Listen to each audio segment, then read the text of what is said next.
What's up everybody, welcome to Money Management channel. My name is Andrei and today I'm gonna be doing an update on MMTLP and FINRA saga. I got the cash in the bag, stadium packed, born a rock star in this life, gonna live it up. And on today's video I will show you several news directly related to our story.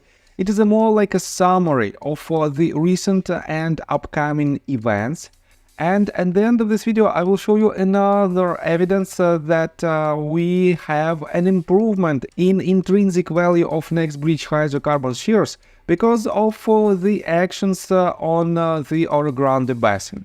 So, and before we dive deep into all of this, please subscribe to my channel, hit notification bell and hit the like button. This is the only way how we can attract more attention to this problem, and eventually it will help us to win this battle. So, let's start with the news itself. Just yesterday we had a 1-year anniversary, and let me show you this news that was published on MMTLP Resources. Community members reflect on 1-year youth halt anniversary. Hear from community members as they reflect on the anniversary no one wanted to celebrate. John Burda shared the encouraging words and a post from about a year ago on what should be true with MMTLP. And let me show you his post in details. He wrote, "In this somber anniversary of the halt in MMTLP, I wanted to repost this from the morning of December the 9th, 2022 before our new of the halt. Pretty accurate. As we sit here a year later, we have made some progress, but not enough. Knowing what I know, I feel very confident in FINRA fraud. Never give up." And he added this tweet, and I have to say that these statements are very accurate, and they are still very accurate. He pointed to the share imbalance and the naked short positions and the spoofing activity around MMTLP shares. And yes, we have a lot of evidence that there is a lot of illegal activity, but we have to solve this problem together. So let me show you further. I want to pay your attention on the video that was prepared by Crucial Mix, and this video marked the occasion by teasing a new video from my MMTLP studio. It's been a long time since revolution, and the community can use another video. And unfortunately I cannot show this video to you because of the copyright issues, but I highly suggest you to watch this video by yourself.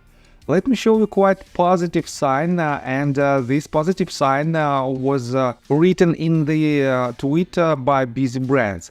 And Busy Brands wrote, "On a side note, 1-year anniversary means less capital gains tax." And yes, if you live in the United States of America, you have a clear threshold of 1 year mark when your short-term capital gain tax becomes long-term capital gains tax. And this is a very good improvement overall in this situation. And I have to say that yes, we've achieved a lot, and we know much more than we knew just recently, 1 year ago. And that is why, guys, I think it is a huge step towards the fair markets, because with our case, we might solve not only the MMTLP problem, but the entire problem of illegal activity and naked shorting problem on the markets. And let me show you that we have a lot of allies, and let me show you this, the wonderful Ellie Crane follow-up. And one of the Congress members who signed a letter was Ellie Crane, and he made it in the middle of July, on July 14th, and it was the first letter from Congress member, which asks Gary Gensler and Chairman McHenry to release the data, sensitive data regarding the MMTLP problem. And let me quote this. The congressman who wrote the first MMTLP congressional letter tweets a 1-year follow-up message. "The community has done an exceptional job of getting members of Congress to understand the MMTLP saga. As a result, we have 11 letters with 26 signatures." Crane's first letter dates back to July 14, 2023, and was addressed to both Gary Gensler and Patrick McHenry of the House Financial Service Committee. Here is the original letter, and here what Ellie Crane wrote just recently. It has now been a full year since the trading halt of MMTLP. Far too many of my constituents still need answers, and I will continue advocating on their behalf. We need transparency. And I have to say that Orogrande destroyed the wall of obstacles on our path to the victory. And definitely this letter, his first letter, was a game changer in our story. Let me show you that for now we have another amazing news. Let me quote you this in detail. Congressional open letter gains traction. The idea of getting a multi-signed open letter to the SEC appears to be a goal. Thanks to the awesome work of community members like Don Fis, Anna, Andrew, Patrick and others, a new open letter to the SEC is coming closer to a reality. We have no shortage of congressional letters right now.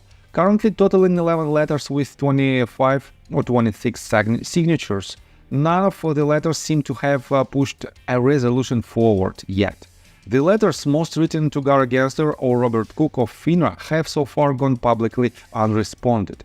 The new idea is to get more signatures, way more signatures. So many signatures that they simply cannot be ignored. Anna Trades recently hosted a space letting us know that the open letter is happening. While the X space doesn't seem to be recorded, we recently heard from Patrick Keaveney and Don Fis in a short space discussing their progress. Patrick reported from DC that Don and the team has had over 50 meetings with Congress, they are listening. I expect around 90 to 120 signatures of the new open letter. And this is a real game changer.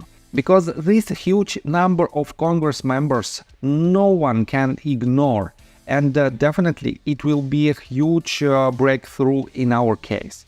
So, let me show you further information. Richard wrote this tweet 11 hours ago in regards to his arbitration, filing a brief this weekend seeking the removal of who I deem incompetent and biased arbiters. I will do a video after it is filed. And he refers to his arbitration, where arbiters made not the best conclusion that the U3 halt wasn't an extraordinary event. And according to the rules of FINRA, if there is an extraordinary event, we can have an additional rights to, for example, testify different people. And these actions might be very important in order to receive necessary information in order to solve our problem. And that is why Richard is pushing his case forward, and he is filing this brief in order to remove the arbiters who has basically an confirmation bias in regards to the naked shorting activity. So, and let me remind you that we have less than 4 days till the OTC markets response to the arguments to show just cause as to why the names of the market makers and broker dealers should not be ordered. And this, in my opinion, will be another game changer in our case, because OTC markets doesn't have any immunity and they have to answer to these questions. On top of that, let me show you really important news for the intrinsic value of NextBridge hydrocarbon shares. And C-Plant posted this tweet and he wrote, "That's a healthy flare there." And we can see that the Orogrande Basin has this, let me show you like this, has this flare. And this shows that the extraction of gas is happening. And this is a huge step towards the improvement of intrinsic value of NextBridge hydrocarbon shares, because each and every step towards the gas and oil extraction means that the price of shares should go higher. This means if the settlement happens, we will have much more lucrative prices for each and every share. And in my opinion, it is another awesome news. So, I think that's all information that I want to provide you. If you like my video, please hit the like button and subscribe to my channel with notification bell. And see you guys and girls next time. Bye! I got the cash in the bag, stadium packed. Born a rock star in this life, gonna live it up on the attack. Baby, I'm bad, I just wanna get caught up in this life. I'm crazy, I'm mad, doing no cap. Only God wants you.